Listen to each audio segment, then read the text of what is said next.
Happy Monday, a little Smarter News Coffee Talk to get you started on your day. I'm just sort of checking out the site and making sure everything's up and working this morning. So far, so good, but let's not jinx anything. So three quick things I think you need to know today.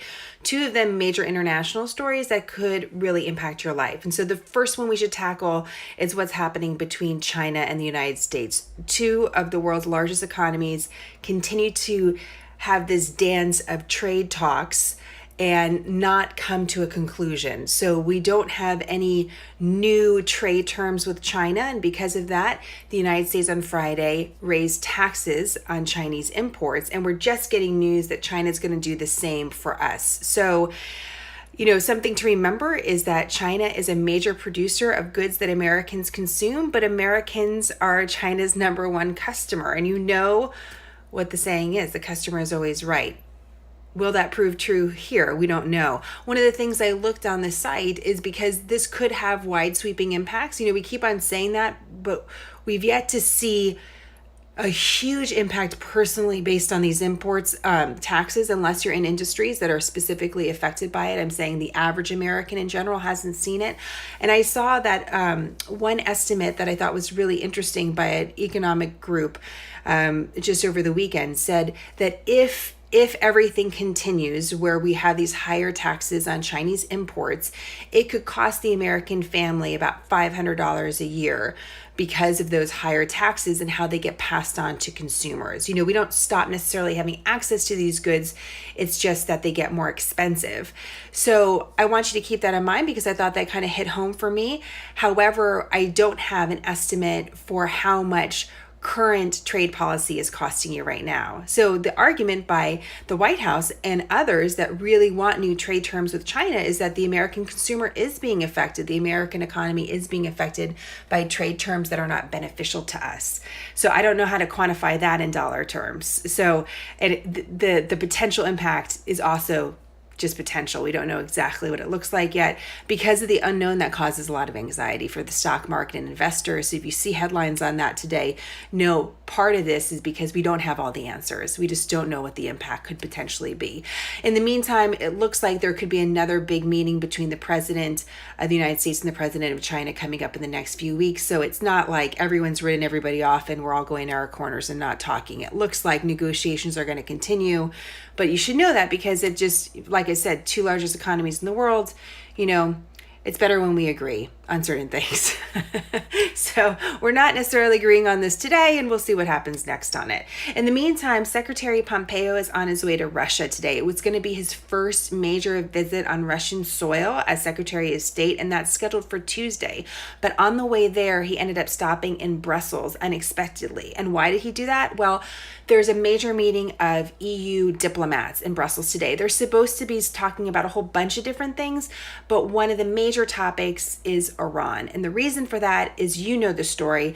Last week, we have Iran announcing that they're not going to follow through on certain terms of the nuclear deal, the deal that the United States backed out of last year. You had the United States saying that they're going to send an aircraft carrier strike group to the region because of unspecified threats of Iran. This morning, we're waking up to reports that are unsubstantiated by Saudi Arabia that some of their oil tankers have been quote unquote sabotaged in the Middle East, but we don't know exactly what that means. It just sort of shows that there's this unease about what's happening in the Middle East today. And in the EU, there's going to be a major meeting that's going to be addressing these issues. And Secretary Pompeo is sort of parachuting in. He wasn't expected to meet with any of these diplomats. The diplomats are saying, well, we didn't expect him, but I guess we'll meet with him. And we should watch what's happening in Europe if there's any headlines coming out on that today.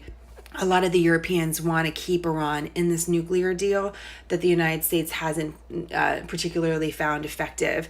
So a lot to watch this week about what's happening overseas with Secretary of State Pompeo. Also remember, when he's in Russia, one of the major topics of conversation with Russia could be Venezuela and what's happening there. The United States is supporting a different leader in Venezuela than Russia is supporting. And so again, this early part of this week, potentially a lot of news.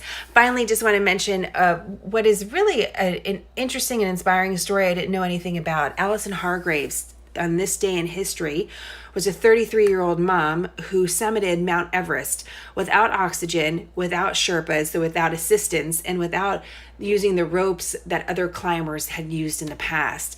She did so with a 6-year-old and a 4-year-old back at home in Scotland. And so she was like, bye, see you guys later. I'm going to go up summit Mount Everest. One of the things she said is that she had to practice solo climbing because when her husband was away traveling, he was a photographer, she didn't get the schedule, the routine to climb as she would like. And so when he got home, it's not like she could call someone up and just say, hey, come mountain climbing with me. So she just did it by herself. And that's how she practiced. About 3 months after she summited Mount Everest, the first woman in history to do so unaided with oxygen, unaided with help, she died descending K2, which is one of the highest mountain peaks in the world. She wanted to do all these mountain peaks, 3 of the highest ones, unaided. So she did that for K2, but then on the way down, she died. And just this past March, her son, a 30-year-old climber, was also in Pakistan. He also died climbing a mountain nearby, K2, which is just like a sad, tragic story to mention. But I thought it was really interesting that she was able to find creativity and triumph within the restraints of her life, wanting to be a mom. And she was apparently running a business and climbing on the side. And then she becomes the first woman in the world to summit Mount Everest without the use of oxygen. So sometimes what we think are limitations, not having all the free time in the world, actually maybe push us to be better in the things that we really want to be or do. That's one of the takeaways I got from it today. Anyways, check out our site if you can today, smarternews.com. And if you have any stories that you'd like us to check out, please email us info@smarternews.com or direct message us on Instagram. Always curious what you think and what you'd like to hear more about. All right, guys, have a great Monday, and I'll see you later this week.